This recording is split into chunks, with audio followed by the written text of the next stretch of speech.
چیه؟ از چی من خوشت میاد؟ هیچ. برای چی الان پشت وانتی؟ حالا هیچی هم که نه. نه جدی میگم. که چیه من خوشت میاد؟ تو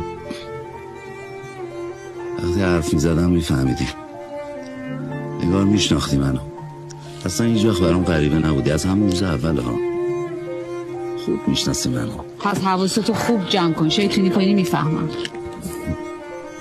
همش به این فکر میکردم یه سقفی بالا سرمون باشه، من و تو با هم باشیم، عشق کنیم.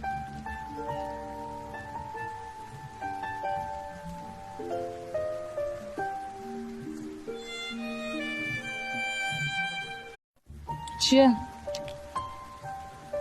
از چی من خوشت میاد؟ هیچ. برای چی الان پشت وانتی؟ حالا هیچی هم که نه. نه جدی میگم. که چیه من خوشت میاد؟ تو وقتی حرف میزدم میفهمیدی، انگار میشناختی منو. اصلا هیچ وقت برام غریبه نبودی، از همون روز اول ها. خوب میشناسی منو. پس حواستو خوب جمع کن، شیطونی کنی میفهمم.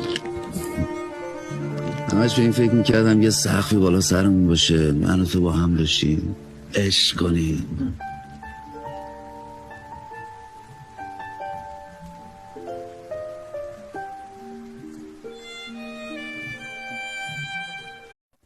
چیه؟ از چی من خوشت میاد؟ هیچ. برای چی الان پشت وانتی؟ حالا هیچی هم که نه. نه جدی میگم. که چیه من خوشت میاد؟ تو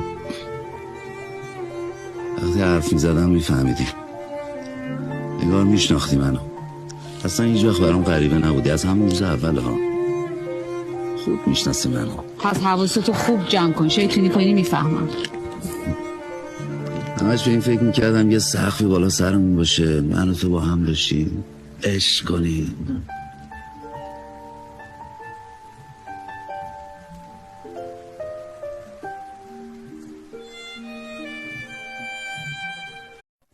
چیه؟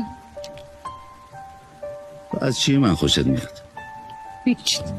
برای چی الان پشت وانتی؟ حالا هیچی هم که نه. نه جدی میگم. که چیه من خوشت میاد؟ تو وقتی حرف میزدم میفهمیدی، انگار میشناختی منو.